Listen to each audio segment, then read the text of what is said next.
capítulo 18, versículo 1. Tendo Jesus dito isto, saiu com os seus discípulos para além do ribeiro de Cedron, onde havia um horto, no qual ele entrou e seus discípulos. E Judas, que o traía, também conhecia aquele lugar, porque Jesus muitas vezes se ajuntava ali com seus discípulos. Tendo, pois, Judas recebido a corte e oficiais dos principais sacerdotes e fariseus, veio para ali lanternas e archotes e armas. Sabendo, pois, Jesus todas as coisas que sobre ele haviam de vir, adiantou-se e disse-lhes: A quem buscais? Responderam-lhe: A Jesus Nazareno. Disse-lhes Jesus: Sou eu. E Judas, que o traía, estava também com eles. Quando, pois, lhes disse: Sou eu, recuaram e caíram por terra. Tornou-lhes, pois, a perguntar: A quem buscais? E eles disseram: A Jesus Nazareno. Jesus respondeu: Já vos disse que sou eu. Se, pois, me buscais a mim, deixai ir estes, para que se cumprisse a palavra que tinha dito: Dos que me deste, nenhum deles perdi. Então Simão Pedro, que tinha espada, desembainhou-a e feriu o servo do sumo sacerdote, cortando-lhe a orelha direita. E o nome do servo era Malco. Mas Jesus disse a Pedro: Mete a tua espada na bainha, não beberei eu o cálice que o Pai me deu? Então a corte e o tribuno e os servos dos judeus prenderam a Jesus e o manietaram. E conduziram-no primeiramente a Anás, por ser sogro de Caifás, que era o sumo sacerdote daquele ano. Ora, Caifás era quem tinha aconselhado aos judeus que convinha que um homem morresse pelo povo. E Simão Pedro e outro discípulo seguiam a Jesus. E esse discípulo era conhecido do sumo sacerdote e entrou com Jesus na sala do sumo sacerdote. E Pedro estava na parte de fora, à porta. Saiu então o outro discípulo, que era conhecido do sumo sacerdote, e falou à porteira, levando Pedro para dentro. Então a porteira disse a Pedro: Não és tu também dos discípulos deste homem? Disse ele: Não sou.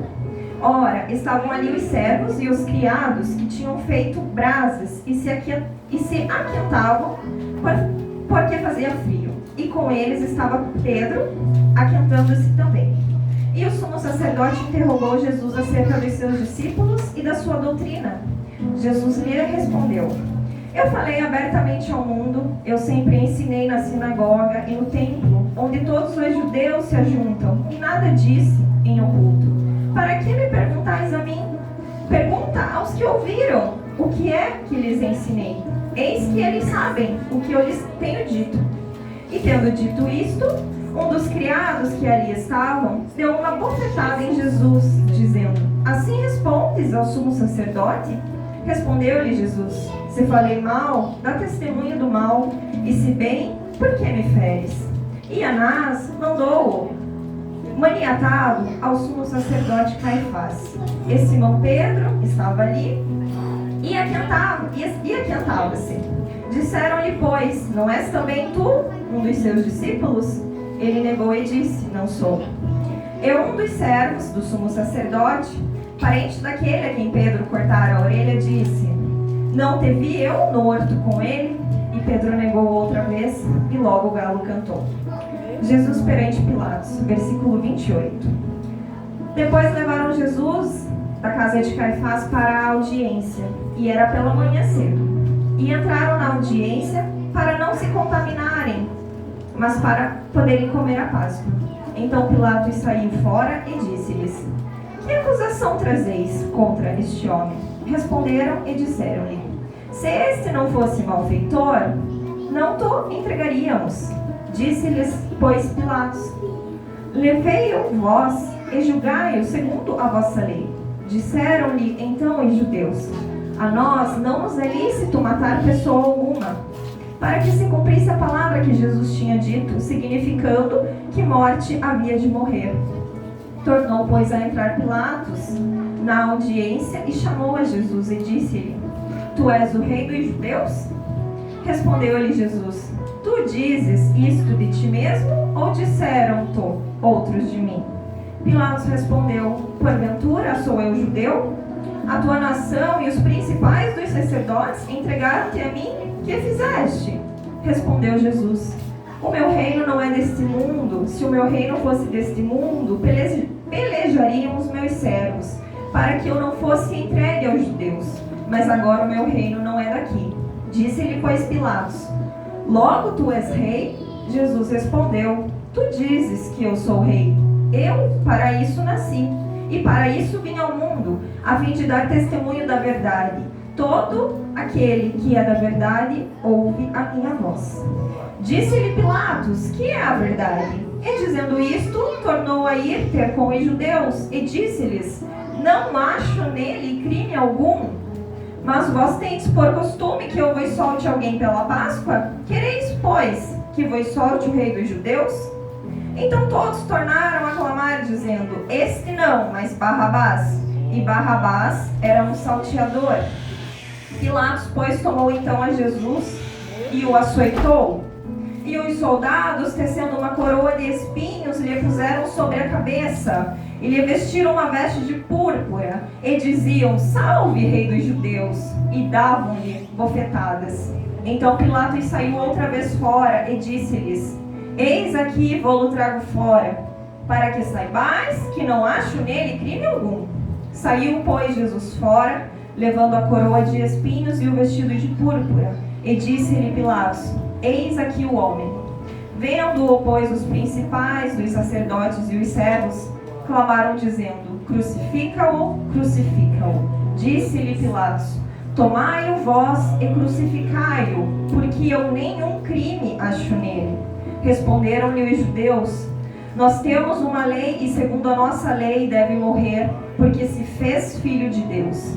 E Pilatos, quando ouviu esta palavra, mais atemorizado ficou, e entrou outra vez na audiência, e disse a Jesus: de onde és tu? Mas Jesus não lhe deu resposta. Disse-lhe, pois, Pilatos: não me falas a mim? Não sabes tu que tenho poder para te crucificar e tenho poder para te soltar? Respondeu Jesus: nenhum poder terias contra mim, se de cima não te fosse dado. Mas aquele que me entregou a ti, maior pecado tem. Desde então, Pilatos procurava soltá-lo, mas os judeus clamavam, dizendo: se soltas este, não és amigo de César. Qualquer que se faz rei é contra o César.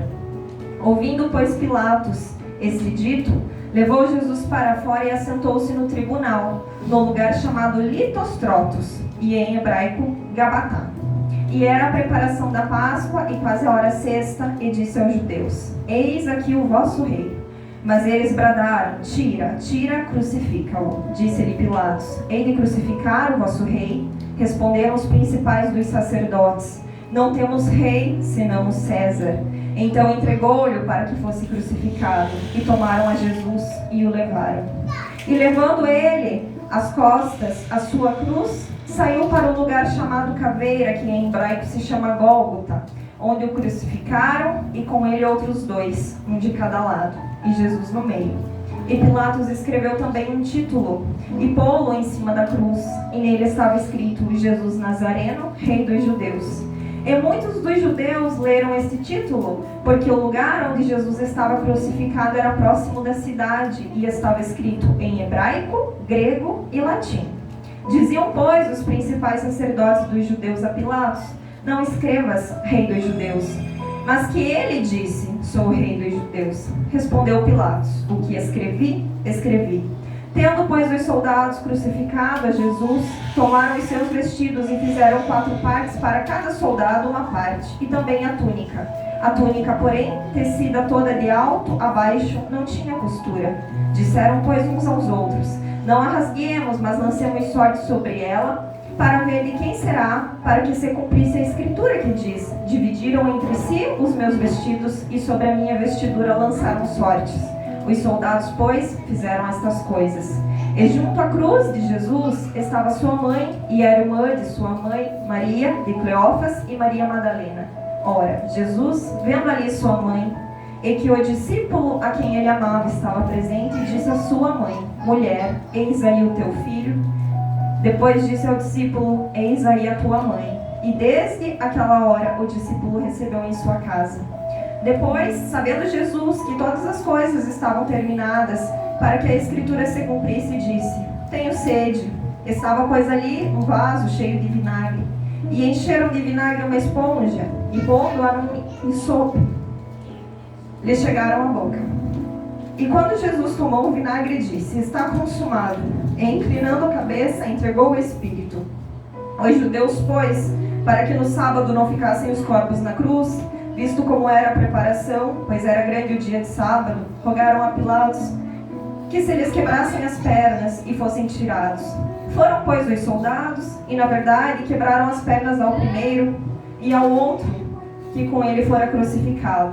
Mas vindo a Jesus e vendo-o já morto, não lhe quebraram as pernas. Contudo, um dos soldados lhe furou o lado com uma lança, e logo saiu sangue e água. E aquele que o viu testificou, e o seu testemunho é verdadeiro, e sabe que é verdade o que diz, para que também vós o creiais. Porque isto aconteceu para que se cumprisse a Escritura que diz: nenhum dos seus ossos será quebrado.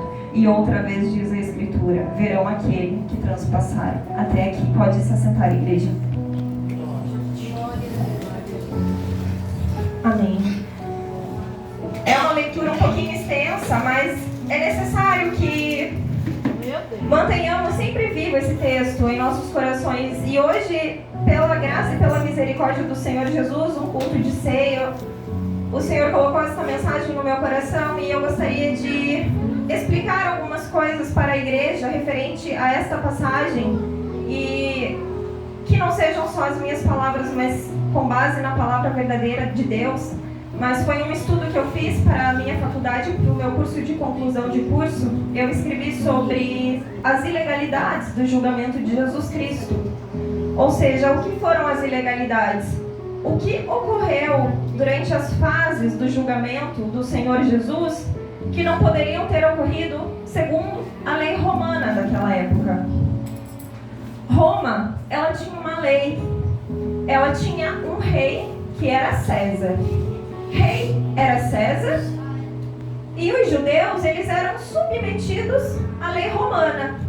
Eles eram possuidores do sinédrio, do templo, eles tinham as leis deles, porém, eles não tinham mais o direito de matar ninguém.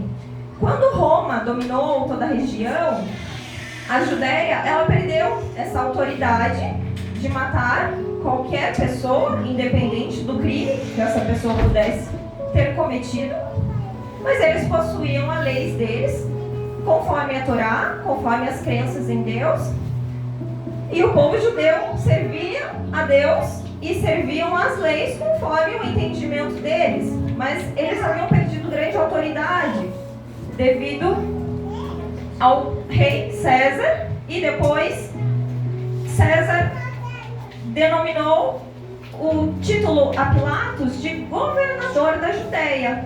Então, Pilatos, ele passa a ser governador daquela região, e o Sinédrio, que era o templo dos judeus, que era a sinagoga, mesmo eles detendo autoridades, eles possuíam algumas leis civis, as quais eram necessárias serem cumpridas. Porém, quando o Senhor Jesus apareceu, como nós sabemos lendo a palavra, o Senhor Jesus, ele começou a incomodar os fariseus, os falsos profetas, aqueles que achavam que por praticar a letra exata da lei estavam corretos, mas por dentro eram como sepulcros caiados. Eles questionavam o Senhor Jesus quando ele praticava um milagre no sábado, porque segundo a lei judaica, no sábado não era permitido curar. Mas o Senhor Jesus, ele estava acima da lei já naquela época, e ele foi indo contra tudo que aquele povo que achava que fazia correto, mas na verdade não fazia. Então o Senhor Jesus, ele veio trazendo consigo o Novo Testamento, ele veio trazendo, ele era a nova lei, ele era a nova verdade. Só que aquilo começou a incomodar o povo do Sinédrio, e então eles conversam entre eles e eles decidem: precisamos silenciar este homem, porque senão virá Roma e destruirá o nosso templo, porque os milagres que o Senhor Jesus vinha fazendo, a fama que o Senhor Jesus vinha fazendo, por onde o Senhor Jesus caminhava, Ele vinha curando, Ele vinha trazendo alegria, não ficavam enfermos, os cegos voltavam a ver, quem era mudo falava, quem era coxo andava, quem tinha lepra era curado, e aquilo começou a causar um grande rebuliço.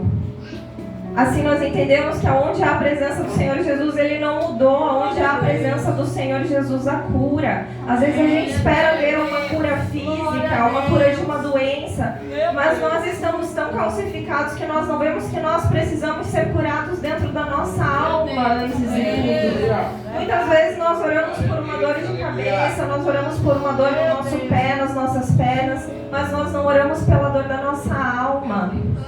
E assim o Senhor Jesus vinha fazendo. Porém, os próprios judeus, o seu próprio povo, decidem crucificá-lo. Mas por não terem essa autoridade de matar ninguém, conforme nós lemos na palavra, eles formam um conselho e decidem transformar aquela inveja, aquela mágoa, aquela ira em um crime grandioso. Então eles chegam até Pilatos, que era governador da Judeia, e dizem a Pilatos: é o seguinte, tem um homem aí que está querendo tomar o reinado de César. Mas jamais foi essa a intenção do Senhor Jesus. Ele já tinha título de rei, ele era rei. Mas o reino dele não era deste mundo. Mas então aquele povo que acreditava no Senhor Deus, aquele povo judeu que acreditava que estava cumprindo conforme a palavra do Senhor mandava, negaram o Filho de Deus, negaram o próprio Deus e decidiram converter aquela mágoa que eles tinham por ver o Senhor Jesus operando milagres em um crime grandioso. Naquela época, para que uma pessoa fosse presa, como o Senhor Jesus foi preso aqui, precisava ter uma petição, precisava ter um documento formal, e esse documento ele precisava ficar naquilo que eles chamavam de erário público por aproximadamente 30 dias. E nesse documento deveria conter o nome do acusado, o motivo da acusação e por que ele estava sendo acusado. E esse documento ficava lá por 30 dias para que o acusado tivesse chance de se defender, de procurar um advogado ou ele mesmo elaborar a sua defesa, para apresentar a sua defesa. Aleluia! Essa era a lei de Roma. Mas no caso do Senhor Jesus, nós não vemos isso. Aleluia, Jesus. Essa foi a primeira ilegalidade, segundo Roma, porque não existiu esse documento. Simplesmente os guardas, através da traição daquele que era discípulo, Judas, ele foi pego na madrugada, o que era proibido, inclusive, pela própria lei judaica, pois a lei judaica não permitia que nenhum preso fosse preso de madrugada. E o Senhor Jesus foi capturado na madrugada. E decorreram inúmeras ilegalidades. Pilatos, ele não detinha o direito de mandar o Senhor Jesus para a casa do sumo sacerdote, porque ele, sendo governador de Roma, competia apenas a ele determinar se alguém poderia ou não morrer. E se nós formos ler o texto, Pilatos por 3 vezes disse: eu não encontro culpa neste homem. Então o que ocorre? Pilatos manda açoitar o Senhor Jesus, na intenção de que quando ele apresentasse o Senhor açoitado à multidão, a multidão se compadecesse de ver aquele homem inocente, que não havia culpa sobre ele, já tinha sido açoitado, estava com uma coroa de espinhos em sua cabeça. Então Pilatos, na intenção de que o povo se compadecesse daquela cena, e por ser tradição da Páscoa, onde era apresentado dois homens, dois criminosos à multidão. Era uma tradição de Páscoa, onde dois homens eram apresentados, dois criminosos, e a multidão, ela escolheria quem poderia ser liberto. Então, na intenção de Pilatos se esquivar daquela responsabilidade, ele apresenta o Senhor Jesus, já açoitado, já humilhado, com um manto de púrpura, com uma coroa de espinhos, e ao lado ele apresenta Barrabás. E a palavra de Deus vai dizer que o Sinédrio insultava a multidão para que pedissem que Barrabás fosse liberto. E Pilatos, então, vendo que a multidão estava desesperada pela morte de um inocente e por temer ao que poderia vir uma responsabilidade grande sobre ele, pois ele estaria condenando um inocente, ele então entrega o Senhor Jesus à multidão para que então ele fosse crucificado assim como eles queriam e libertassem Barrabás, e manda colocar na cruz a justificativa da morte. Naquela época, a morte de cruz era a pior pena, era a pena para os piores criminosos. E deveria ter escrito na cruz o motivo e o porquê que aquela pessoa recebeu tamanha condenação. Então, Pilatos mandou escrever: Jesus Nazareno, Rei dos Judeus, para que assim fosse justificado que aquele homem inocente estava sendo considerado rei e ameaçando o reinado de César. E assim se confirma a palavra de Deus. E assim nós vemos que o propósito de Deus nisso tudo era mostrar o tamanho do amor dele. Mas nós conseguimos também entender que quando Deus quer cumprir o propósito dele, seja no que for, ele passa por cima das leis. Ele passa por cima daquilo que os homens acreditam ser correto ou não ser. Ele passa por cima daquilo que era a própria palavra dele, porque segundo a Torá, não era permitido capturar nenhum inocente na madrugada. Então, igreja, que fique a reflexão que o Senhor Jesus, ele morreu, ele sofreu, ele padeceu tudo aquilo. Foram infringidas mais de 10 ilegalidades, foram mais de 10 leis romanas infringidas, e não tinha um que dissesse: não faça isso. Este homem é inocente, ele foi considerado inocente pelo próprio governador, mas o plano maior de Deus era: ele precisa ser morto para que o pecado dos meus filhos sejam perdoados. Então, independente de lei, independente do que os homens determinam, o meu filho será moído, o meu filho será açoitado, o meu filho será cuspido, o meu filho será esbofeteado, o meu filho carregará uma coroa de espinhos que lhe causará febre, que lhe causará coceira. O meu filho terá que carregar a cruz que conterá o pecado de uma humanidade inteira. O meu filho amado será erguido e será pregado no madeiro de cruz com pregos enormes, para que o pecado da humanidade seja perdoado. Porque Deus ama nós como nós não podemos imaginar. O amor e a misericórdia do Senhor vai além do que a nossa mente é capaz de imaginar. E o Senhor Jesus poderia ter desistido, ele não foi obrigado, ele foi como ovelha em silêncio ao matadouro. Ele suportou tudo, foi na pele dele, por amor de nós.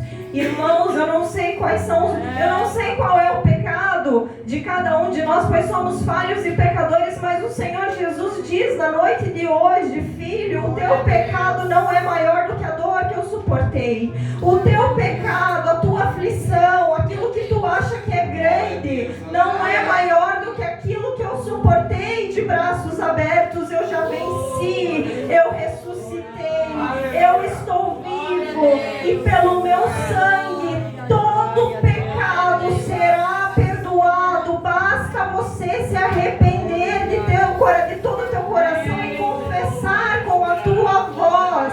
E se creres dentro do teu coração, o Senhor te fará uma pessoa nova, o Senhor mudará a tua vida, porque Ele fez isso comigo. Por mim eu não estava aqui, era para eu estar morta, mas o Senhor me tirou da Umbanda, o Senhor me tirou da prostituição, o Senhor me tirou das drogas, do alcoolismo. E Ele disse: eu vou mudar a tua vida, veja onde você está e veja onde eu te colocarei. E hoje Ele me autoriza a falar o mesmo, com a mesma autoridade que eu ouvi naquela noite. O Senhor fala: se tu quiseres, eu transformo a tua vida. Basta tu quiser. Se tu quiser, o Senhor transforma a tua vida. Em nome do Senhor Jesus, eu encerro a minha mensagem aqui. Deus maravilhoso. Igreja, se coloque de pé, vamos fazer uma oração. Eu gostaria de fazer um apelo. Se tiver alguém que esteja precisando de uma oração, se tiver alguém que queira se reconciliar com o Senhor, se tiver alguém que sinta no seu coração que precisa se voltar ao Senhor novamente, que dê um passo à frente, porque a palavra do Senhor diz: aquele que me confessar perante os homens, eu o confessarei perante meu Pai. Vamos orar, igreja. Pai eterno, Pai celestial, Senhor, estamos aqui reunidos, Senhor, com um único propósito, Pai, que é te exaltar, é buscar a tua presença, Senhor. Tu conhece o íntimo de cada um, Senhor. Ó Espírito Santo, tu que faz morada em cada coração, visita cada um dos teus filhinhos que aqui estão e cura-os com o teu amor, com a tua bondade, Senhor. Se faz presente na vida deles, Espírito Santo. Tu sabes o que cada um precisa, tu sabes a dor que cada um carrega, a necessidade que cada um precisa, mas tu és o nosso Consolador, tu és o nosso sustento, tu és, Senhor Jesus, a nossa rocha, a nossa fortaleza. Vivifica a nossa fé, Senhor Jesus, nós pedimos a ti, Senhor, vivifica a nossa fé. Ó Espírito Santo, vem sobre a tua igreja como vento, como fogo, como foi em Pentecostes, e revivifica a nossa fé, Senhor Jesus. Nós precisamos de ti, ó Espírito Santo, faz morada em nossos corações.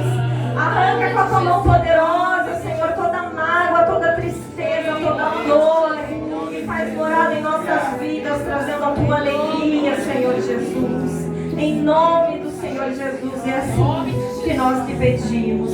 Amém, igreja, amém.